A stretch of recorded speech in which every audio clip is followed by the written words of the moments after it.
Marc 4, le Seigneur Jésus donne des paraboles. Ses disciples, la foule, ils parlaient. Ce qui fait que, quand c'était en particulier, comme c'est écrit, il expliquait les paraboles. Et Jésus donc avait souvent des choses fortes à faire. Et c'est pour ça qu'il dit à un moment donné qu'il faut passer à l'autre rive. Il dit, c'est le thème d'aujourd'hui, passons à l'autre rive. Et ils arrivaient à l'autre rive. Il faut passer et il faut arriver. C'est très important. À un moment donné dans la vie, nous le savons, Jésus le sait, il y a des choses que nous vivons, il y a des situations que nous traversons, il y a des événements que nous rencontrons et qui nous rencontrent même. Il y a des tribulations, il y a des bénédictions, il y a des restaurations, il y a des grâces, il y a des puretés, il y a de la joie, il y a de la gloire, il y a la vie de Dieu. Il y a même beaucoup d'expériences, d'expérimentations. Nous vivons des choses fortes.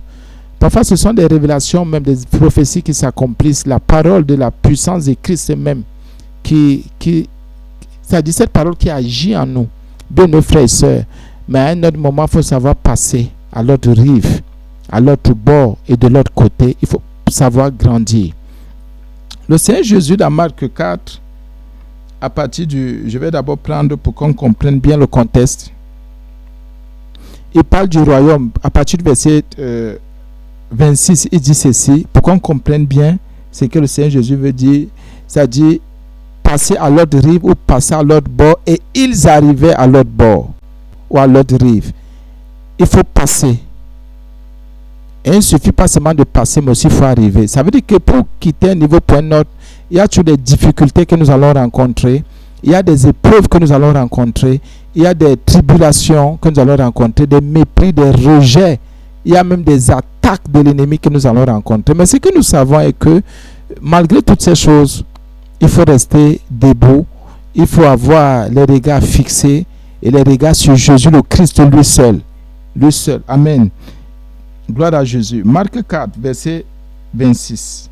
Il dit encore, il en est, je reprends bien mes frères et sœurs en Jésus, Marc 4 à partir du verset 26.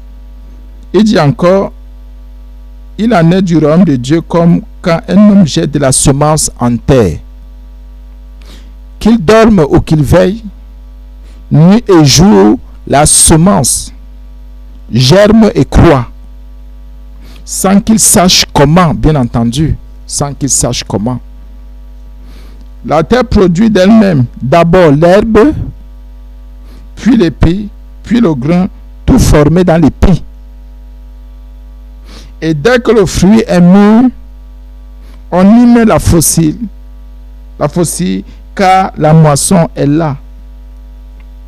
Verset 30, il dit encore, écoutons bien, là il est dans les paraboles, le Seigneur Jésus. Il dit encore, dans Marc 4, 30, à quoi comparerons-nous le royaume de Dieu? Ou par quelle parabole le représenterons-nous? Il est semblable à un grain de sénévé qui, lorsqu'on le sème en terre, est la plus petite de toutes les semences qui sont sur la terre. Mais lorsqu'il a été sémé, il monte, devient plus grand que tous les légumes et pousse de grandes branches, en sorte que les oiseaux du ciel peuvent habiter sous son ombre. Verset 33, ce n'est pas beaucoup de paraboles de ce genre. Donc il parlait du royaume de Dieu. Ce n'est pas beaucoup de paraboles de ce genre qui leur annonçait la parole. Jésus parlait beaucoup en parabole. Il annonçait la parole en parabole. C'est important. Selon qu'ils étaient capables de l'entendre, selon qu'ils étaient capables de l'entendre. Le Seigneur Jésus, dans sa grande miséricorde et compassion, il nous donne la parole selon que nous sommes capables de l'entendre. Et c'est très important. Bien, nos frères sans Jésus, David continue, il ne leur parlait point sans parabole, mais en particulier, il expliquait à tous ses disciples. Ah oui. Mais pardon, il expliquait tout, je vous en supplie, à ses disciples. Voilà maintenant le Seigneur Jésus, au verset 35, Ce même jour, sur le soir, Jésus leur dit, passons à l'autre bord. Et Marc 5:1 dit, ils arrivaient à l'autre bord de la mer, dans le pays des Gadaréniens. Le reste là, d'abord, on va voir après, c'est une question de temps aussi. Bien, mes frères et sœurs en Jésus. Marc 4:35, ce même jour, le soir, Jésus leur dit, passons à l'autre bord. Marc 5:1, ils arrivaient à l'autre bord de la mer, dans le pays des Gadaréniens. Voilà, moi, ce qui m'intéresse par le Saint-Esprit, ce qu'il veut nous montrer ici aujourd'hui, c'est que quand le Seigneur Jésus a donné des paraboles concernant le royaume de Dieu, il y avait la foule. Ses disciples ont écouté. Mais la Bible dit ceci, au verset 34, il parlait point sans parabole, mais en particulier, il expliquait tout à ses disciples. Il expliquait tout. Il n'y a que des disciples pour comprendre. Un disciple, c'est celui qui comprend ce que le maître dit, qui comprend la discipline, qui comprend la pensée exacte du maître, parce que le maître entre dans les détails en ce qui concerne les disciples. La foule, c'est pour ça qu'il faut faire attention à la foule. Aujourd'hui, nous retrouvons deux types et deux formes d'église. Il y a une église qui est la foule et une église qui représente les disciples. Nous devons donc quitter la foule pour devenir disciples. En fait, même c'est ce qui est très important, c'est ce qui compte. Parce que beaucoup préfèrent rester dans la foule au lieu d'être des disciples, de devenir des disciples. La foule n'a pas besoin d'une particularité. La foule veut juste le général. Ceux qui sont dans la foule ne veulent pas entrer dans les détails de la pensée exacte de Dieu, dans la sanctification. Ils disent seulement la séduction du cœur. Ils parlent juste des choses comme ça. Ils n'entrent pas dans les profondeurs. Ils recherchent le mal et il n'y a que le mal en eux. Ils ne peuvent pas s'en détourner. Pourquoi ils écoutent juste comme ça? Or, les disciples, ils sont avec le maître. Ils sont en intimité toujours avec le maître. Et c'est pour cela que quand il y a le mot particulier ici, celui qui est disciple va entrer par le Saint-Esprit dans les détails de l'écriture, des saintes écritures. Le disciple, lui, ne va pas rechercher ce que la foule recherche. La foule est là pour les miracles, pour les prodiges, sans foi, sans intimité, sans vie de sanctification. C'est pour ça que quand quelqu'un est dans la foule, tu lui dis quitte le péché, quitte le mal, il va te dire non. Qu'est-ce que tu me racontes? Voilà la foule. Et même si tu expliques, il va raisonner. Même si tu expliques, il va dire non, laissez ça. Jésus est mort à la croix pour nos péchés. Laissez-nous la faire de péché là. Laissez-nous la faire là. C'est même devenu quoi? Laissez-nous vivre comme on veut vivre. La Bible est claire. Celui qui pratique le mal n'est pas de Dieu. Celui qui pêche n'est pas de Dieu. Écoutez un peu. Celui qui est en abomination devant la face de Dieu ne peut pas prétendre être enfant de Dieu, disciple de Jésus. Il y a la foule, d'un côté il y a les disciples, tous écoutent la parole de Dieu. C'est la parole de Jésus. Jésus a donné la parabole du royaume de Dieu à tout le monde, à la foule et à ses disciples. Mais seulement la particularité, la révélation, l'explication de la profondeur revient aux disciples, qu'on ne te mente pas. Je ne sais pas pourquoi tu vas avoir mal à la tête. Non, il faut que mon ministère grandisse, il faut que nous aussi on évolue, il faut qu'on... Écoutez la foule, il y a la foule, frère. Il y a des messages, les paraboles sont pour la foule. Jésus l'avait compris. Jésus est Dieu.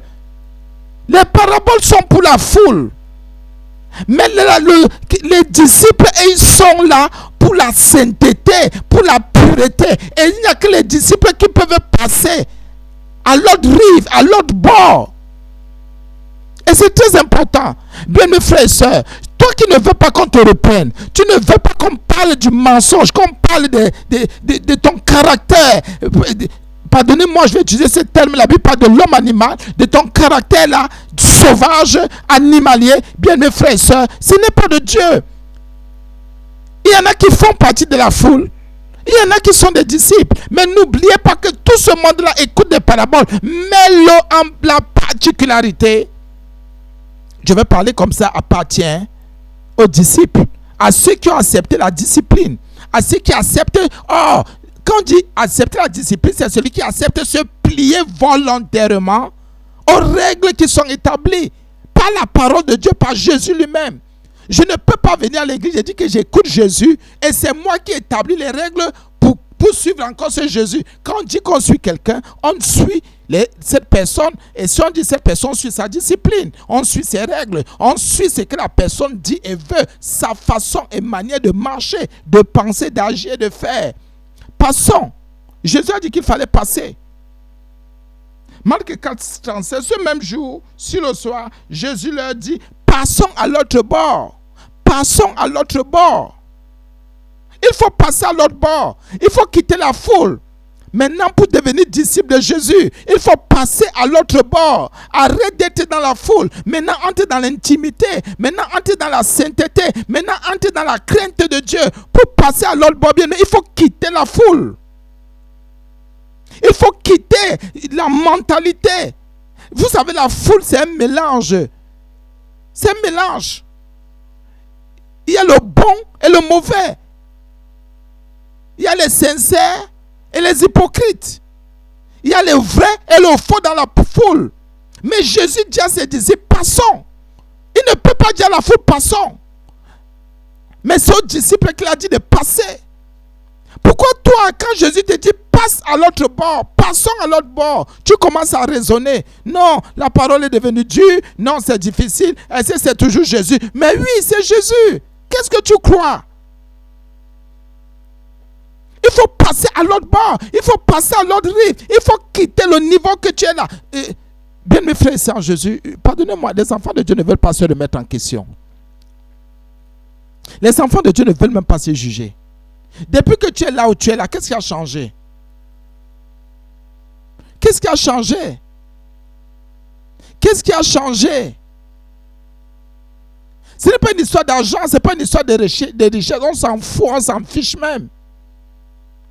Mais est-ce que tu es prêt à écouter Jésus qui te dit de quitter la foule et de passer à l'autre bord?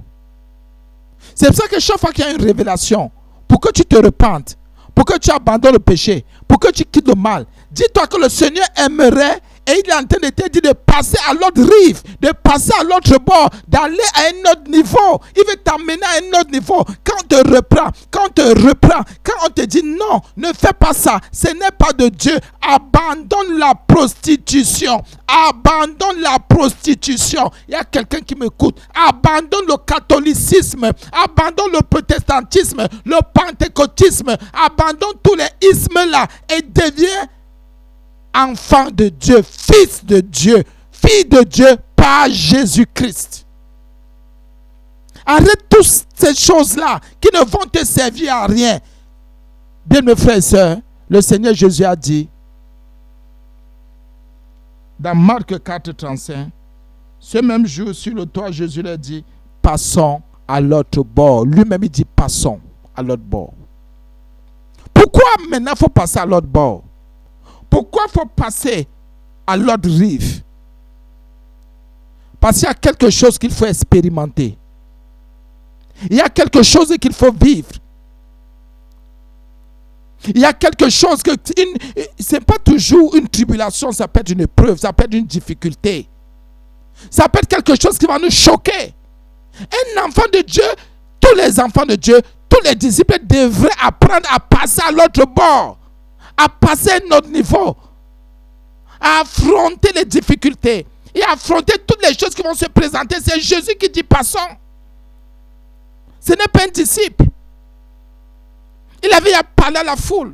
Il avait à donner des révélations. Il a parlé du royaume. Il a donné les paraboles. Et maintenant, pendant qu'il passe à l'autre bord, pendant qu'il faut changer de mentalité, pendant qu'il faut... C'est ça. Chaque fois que tu voudras changer de mentalité, ne te dérange pas. Il y aura des épreuves sur ton chemin.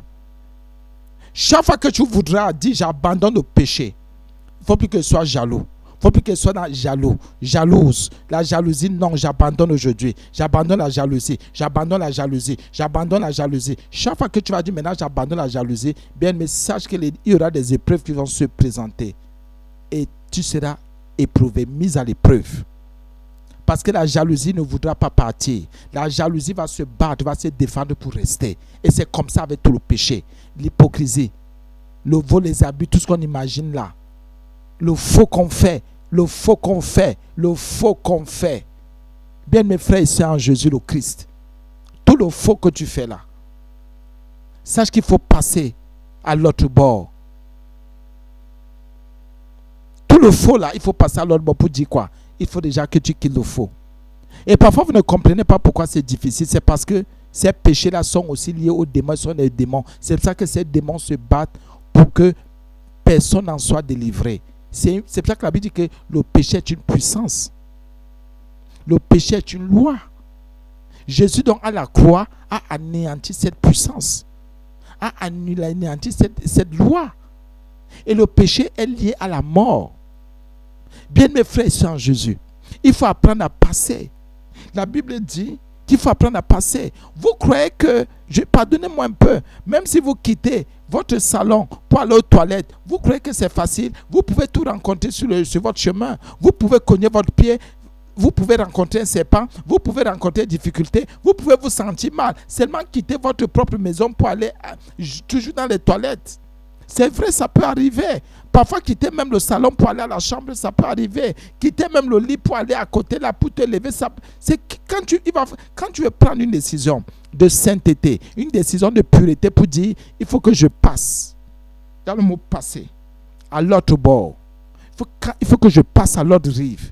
Il faut que je quitte ce niveau-ci, cette façon de voir, cette façon de penser, de réfléchir. Je trouvais que je suis trop, comme quelqu'un m'a dit un jour. Non, vous savez, moi je suis très cartésien. Je suis cartésien. Il nous sort les mots que nous, je ne sais même pas si vraiment, pardonnez-moi, les gens nous ont fini avec l'affaire d'évangile. Il dit qu'il est cartésien. Cartésien, c'est qui? C'est le nom de qui? C'est le nom de quel, pardonnez-moi un peu, de quel démon? Donc, bien mes frères et sœurs, il faut apprendre à aller, à passer de l'autre bord. Ça veut dire quoi? Ça veut dire que Jésus ne voudrait pas toujours qu'on soit figé et fixé dans les mêmes épreuves. Parce que nous devons rencontrer différentes épreuves. C'est-à-dire, après les enseignements, on se voit ici. Il a enseigné la foule est restée. Il dit maintenant à ses disciples, passons, allons à notre niveau. Je vais vous expliquer. Je vais vous faire une démonstration d'esprit et de puissance. Donc, la Bible dit donc, au verset 36, après avoir renvoyé la foule, bien sûr, il renvoie la foule. Parce que la foule ne peut pas expérimenter. La foule, quand quelqu'un est dans la foule, il ne veut pas les épreuves. Il ne veut pas la tribulation, il ne veut pas de souffrance, il ne veut pas de difficultés, il ne veut pas se séparer d'un genre de truc. Non, moi je garde mes greffes, moi je garde mes mèches, je garde mes rouges à lèvres, moi je mets mon pantalon, pardon, fichez-nous le camp, c'est même devenu quoi? Moi je me rase, moi je suis un homme, je me rase, je fais mon cerceau, je trace le pourtour de ma tête, laissez-nous ça, dis donc. Vous voulez faire quoi? Vous voulez montrer quoi aux gens? Bien-aimés, laissez-nous, nous on bénit nos eaux, nos airs, nous on lave les corps des gens, même si on est des pasteurs, on lave des corps, on donne des parfums qu'on vend aux gens. Fichez-nous le camp, vous êtes jaloux de nous. Si vous ne vendez pas, ça vous regarde. Moi, Dieu m'a révélé de vendre le parfum. Moi, Dieu m'a révélé de bénir les eaux. Ça partit des eaux là, parce que la parole, c'est l'eau vive. Merci beaucoup. Et quand on baptise les gens, c'est dans de l'eau qu'on baptise, non. Disons, laissez-nous ça. Vous voulez comprendre, que vous voulez dire qu'il y a quoi? Il y a plusieurs. Bien, mes frères et sœurs, Jésus, il faut passer de l'autre bord. C'est pour ça que Jésus a renvoyé la foule. Jésus a renvoyé la foule. Il dit à la foule, allez, je vous ai donné des paraboles. Je reste avec ceux qui ont la crainte maintenant. Il y a des choses qui sont réservées seulement à ceux qui ont la crainte de Dieu. Celui qui fait partie de la foule est différent du disciple. Parce que les épreuves de ceux qui sont dans la foule ne sont pas les mêmes que les épreuves des disciples. Vous allez voir même dans votre vie, la crainte n'est pas la même. Les épreuves ne sont pas les mêmes. La grâce même qui se manifeste n'est pas la même. C'est pour ça que vous allez voir, ce n'est pas la première fois. Jésus avait eu l'habitude de renvoyer la foule. Il disait toujours allez. Parce qu'il savait que ces gens n'étaient pas là par conviction. Ce n'était pas leur vie. Et ils venaient écouter, et ils venaient manger, et ils venaient boire, et ils venaient se rassasier. Ils venaient pour les choses matérielles, ils venaient pour les choses physiques, ils venaient seulement pour la guérison, ils venaient seulement pour le miracle. La foule vient seulement pour le miracle, la foule vient seulement pour la guérison. Et la foule ne s'est pas passée à l'autre bord. Écoutez bien, quittez la foule et devenez des disciples de Jésus. Quittez la foule. Tous ceux qui ne recherchent que les guérisons. Vous faites partie de la foule. C'est pour ça que la Bible dit que Jésus renvoie. Et il y a beaucoup de personnes que Jésus renvoie comme ça. Quand ces personnes ont déjà écouté les paraboles, ont déjà écouté les enseignements, Jésus dit ça c'est bon pour vous. Je vous renvoie.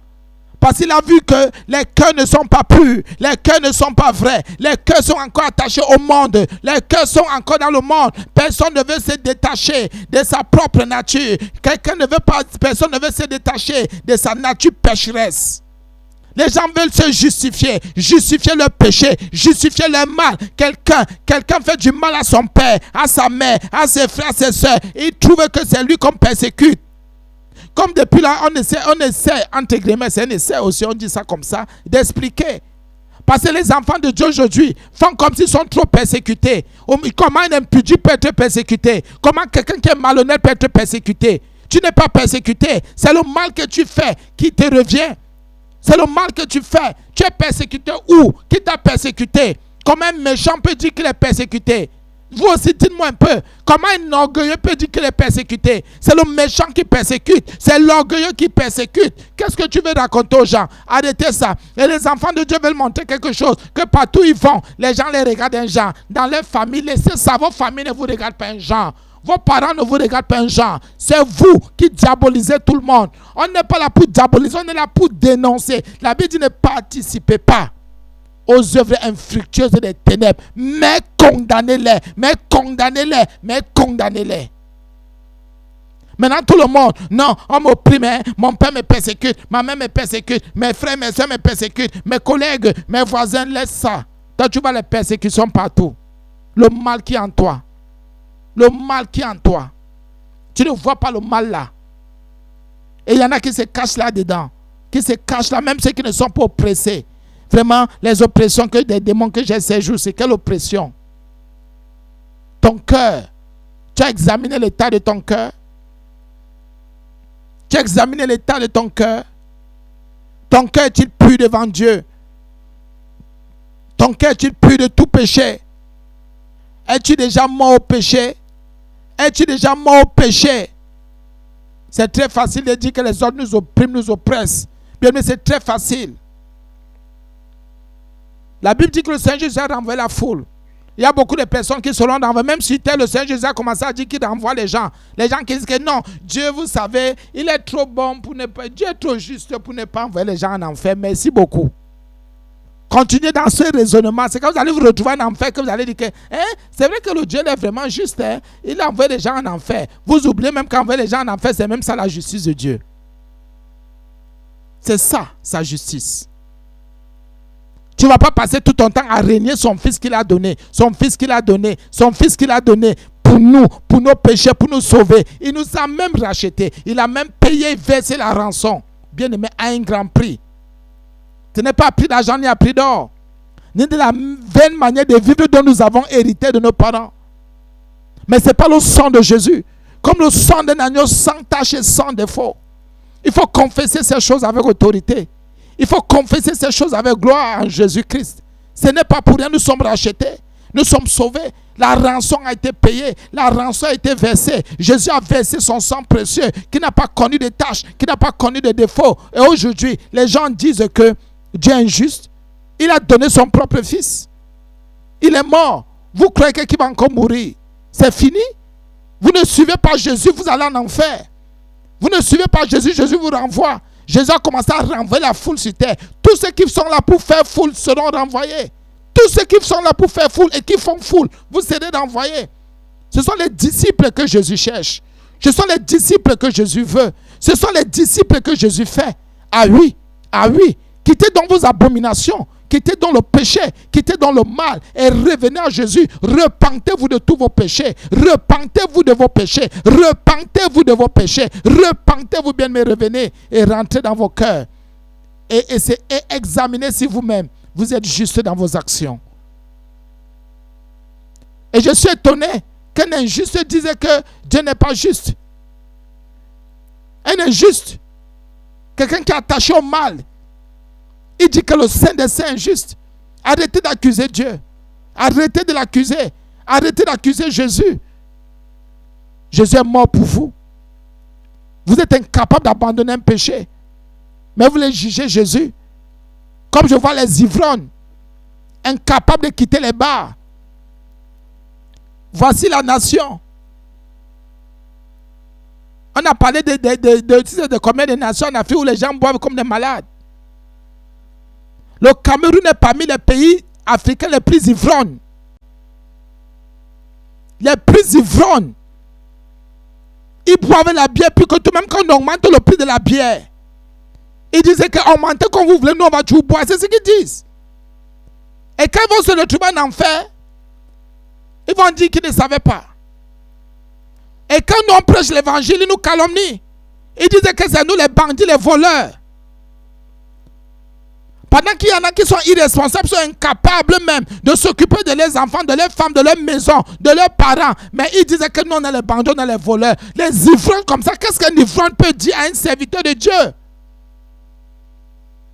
Qu'est-ce qu'un ivrogne, un soulard peut dire? Quelqu'un, sa vie n'est que dans de l'alcool. Il boit, il saoule les bières. Vraiment. C'est normal, vous comprenez, vous voyez maintenant pourquoi les brasseries recrutent. Je vous ai dit que nous on peut parler de toutes ces choses-là. Nous ne sommes pas une chaîne commerciale, on est une chaîne chrétienne. Donc on peut parler, on peut dire toutes ces choses-là. On dénonce ces choses. Et vous les voyez, il y en a qui viennent à l'église, ils viennent sous, ivrognes. Et ils osent juger les pasteurs. Les irresponsables. Ils disaient que nous, pasteurs, nous sommes perdus. J'ai entendu un ivrogne dire un jour, les pasteurs peuvent me dire quoi? C'est la bière qui peut te dire quelque chose. Tu as le démon de l'alcool, tu dis qu'un pasteur peut te dire quoi? Le démon qui est en toi, c'est le démon qui t'inspire. Prends la décision. Se marier, c'est facile, dis donc. Faire les enfants, c'est même trop facile. Même les sorciers, les enfants, les sorciers se marient. Mais arrête de boire, prends des décisions. Ferme là, on saura que tu es un homme, tu es une femme. Arrêtez de juger les églises. Arrêtez de juger les pasteurs, vous ne pouvez pas.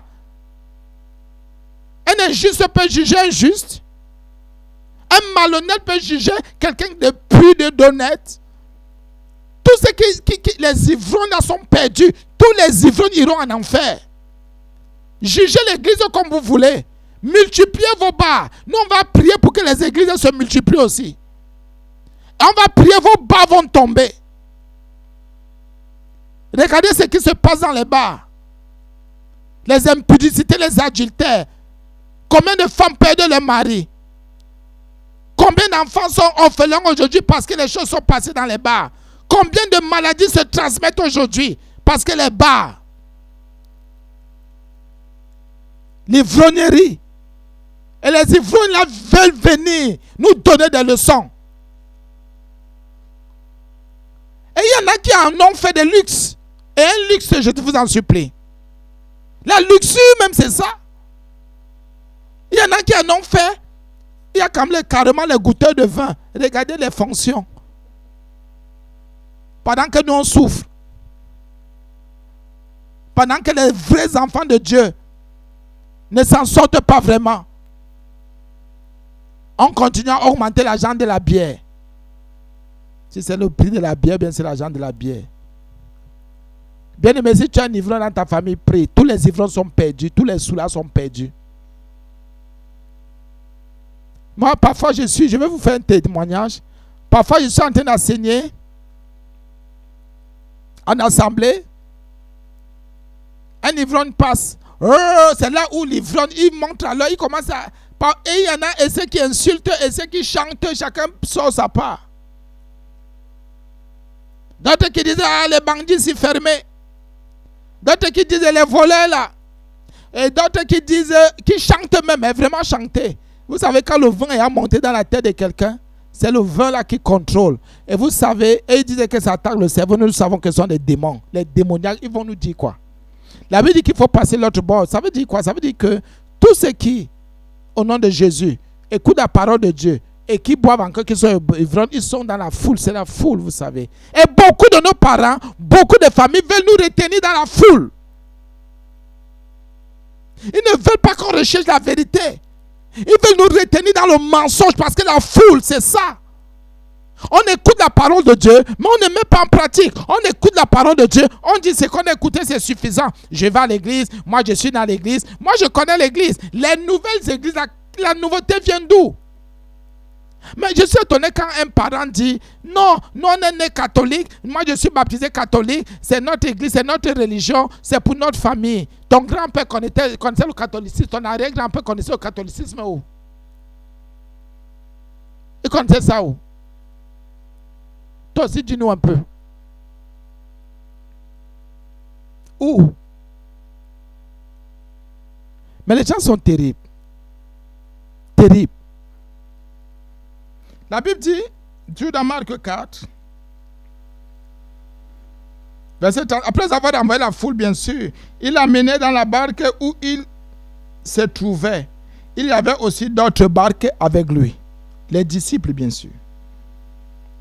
Il s'éleva un grand tourbillon et les flots se jetaient dans la barque au point qu'elle se remplissait déjà. Et lui, il dormait, bien sûr. À la poupe sur le coussin, il le réveillait et lui dit, Maître, ne t'inquiète-tu pas de ce que nous périssons. S'étant réveillé, il menaça le vent et dit à la mer, silence, tais-toi. Et le vent cessa. Il eut un grand calme, puis il a dit, pourquoi avez-vous ainsi peur? Comment n'avez-vous point de foi? Il fut saisi d'une grande frayeur et il s'est dit les uns aux autres, quel est donc celui-ci à qui obéissent même le vent et la mer? Jésus ici, en gros, parce qu'on est enseigné sur l'autre partie, voulait que ses disciples, les vrais, passent à l'autre bord. Affrontent cette difficulté. Affrontent ce tourbillon. Dans la vie, quand il y a un tourbillon, il faut accepter de l'affronter. Il faut accepter. Accepter d'affronter ce tourbillon. Ou ces tourbillons. Les tourbillons vont te permettre de passer à l'autre bord. C'est pour ça que quand tu es engagé, ne baisse pas les bras. Mais Jésus a dit ici quelque chose. Quand les tourbillons viennent, quand tu sais dans ton esprit que tu as décidé de passer à l'autre bord, quand les tourbillons viennent, n'aie pas peur. Aie la foi et aie foi en Jésus. Dis Seigneur Jésus, j'ai décidé de ne plus me prostituer. J'ai décidé de ne plus boire, de ne plus être ivrogne. J'ai décidé, Seigneur Jésus, de ne plus mentir. J'ai décidé, Seigneur Jésus, de ne plus fumer le banga. J'ai décidé, Seigneur Jésus, de ne plus fumer le cramol, de ne plus boire le cramol. J'ai décidé, Seigneur Jésus, de ne plus boire l'alcool là. J'ai décidé, Seigneur Jésus, de ne plus respirer l'alcool. Seigneur Jésus, j'ai décidé par ta pure grâce de passer à l'autre bord. Seigneur, même si je rencontre des tourbillons, des tempêtes, je n'aurai pas peur parce que j'ai foi en toi. Parce que tous les disciples sont obligés de passer par le vent, par les tourbillons, par les tempêtes. C'est obligé. Parce que tous ceux qui voudront passer à l'autre bord, de l'autre côté, ou changer de mentalité, sachez-le qu'il y aura toujours un vent qui va souffler. Le peuple de Dieu, les disciples sont toujours avertis, prévenus, ont toujours la révélation avant même que les choses n'arrivent. Bien mes frères et sœurs en Jésus le Christ, toi qui nous écoutes, s'il te plaît, je t'en supplie. Jésus dit qu'il faut passer à l'autre bord. Quitte la foule.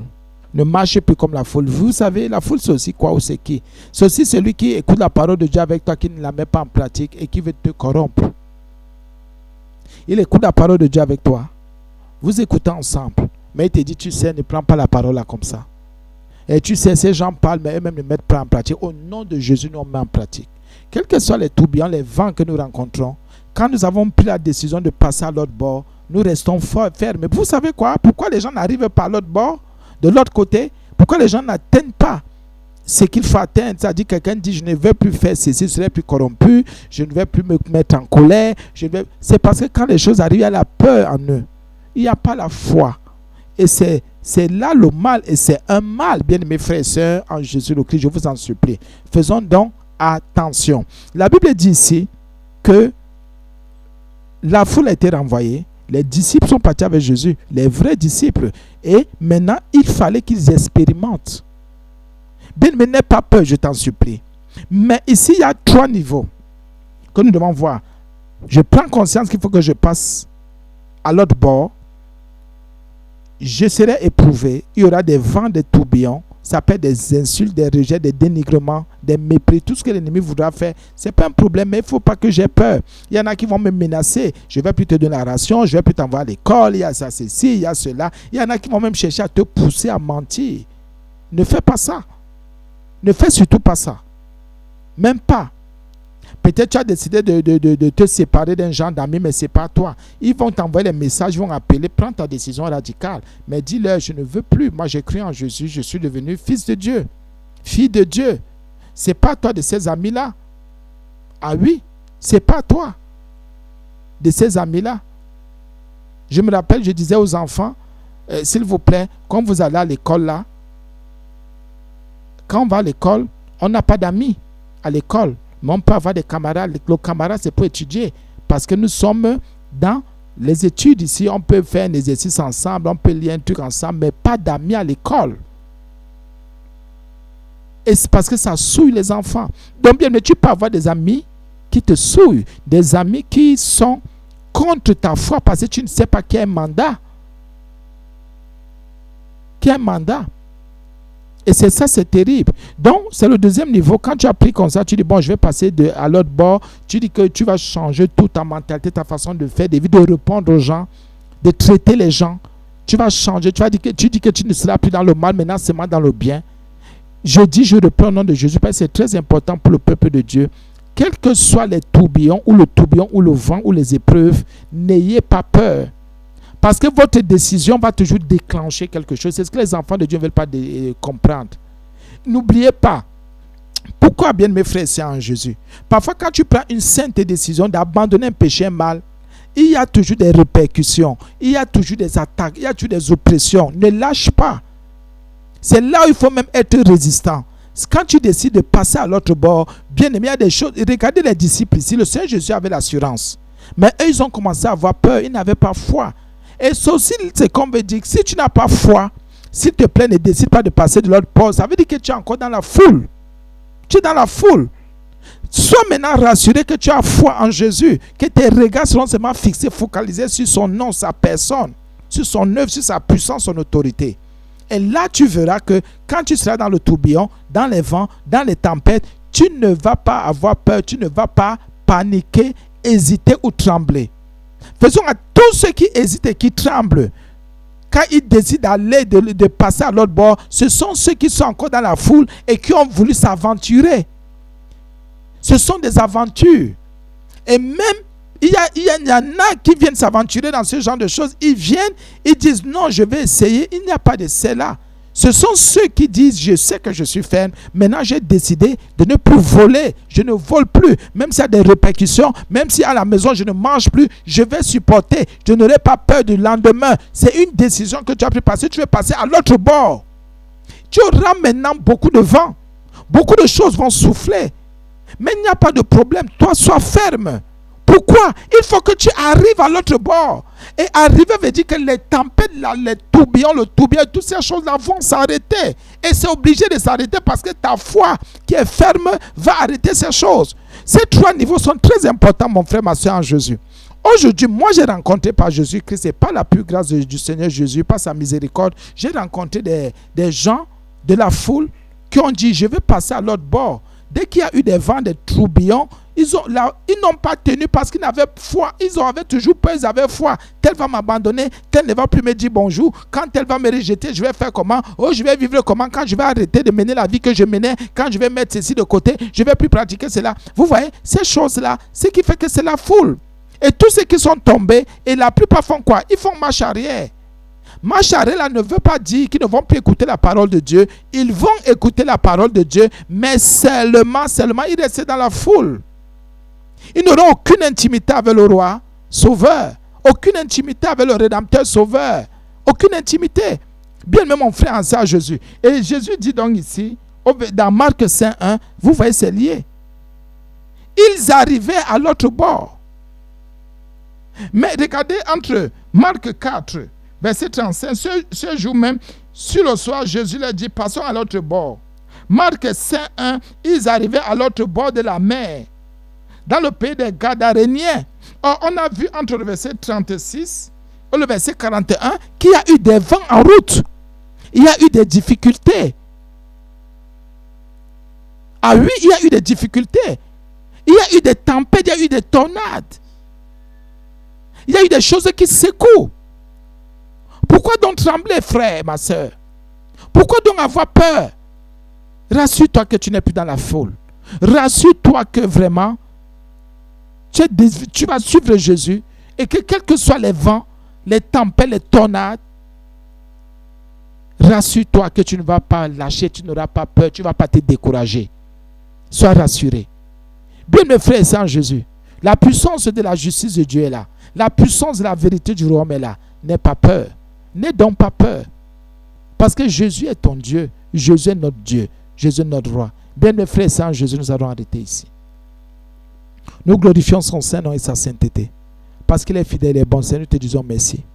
Merci parce que tu t'es révélé encore à nous. Il faut passer à l'autre bord. C'est vrai qu'il y aura des épreuves, mais l'essentiel est qu'on arrive. Avec ton arrive toujours, ta présence est là. Tu n'as pas quitté ses disciples, tu étais là. Jésus est aujourd'hui, tu es le même toujours, hier, aujourd'hui, éternellement. Tu ne quitteras pas, Seigneur, tu es toujours avec nous. Tant que nos regards seront focalisés et seulement sur toi, Jésus. Merci, Seigneur, je me repens, Seigneur, parce que j'ai été un jour dans la foule.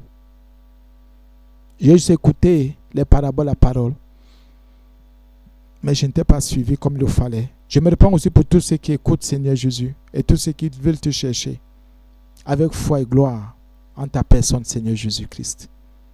Pardonne nos péchés, délivre-nous de la peur, délivre-nous de l'ignorance et de l'incrédulité.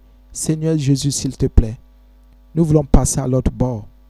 Et c'est notre façon de voir les choses que tu veux nous donner. Tu veux nous faire grandir et tu veux nous faire rencontrer encore des choses qui vont éprouver notre foi, qui vont faire que notre foi soit exercée. Merci Seigneur pour tout. Merci pour ce peuple. Merci pour ta grâce et ta gloire. Seigneur Jésus, je t'en supplie, sois béni éternellement et que seul ton nom soit élevé. Au nom de Jésus, j'ai prié. Amen.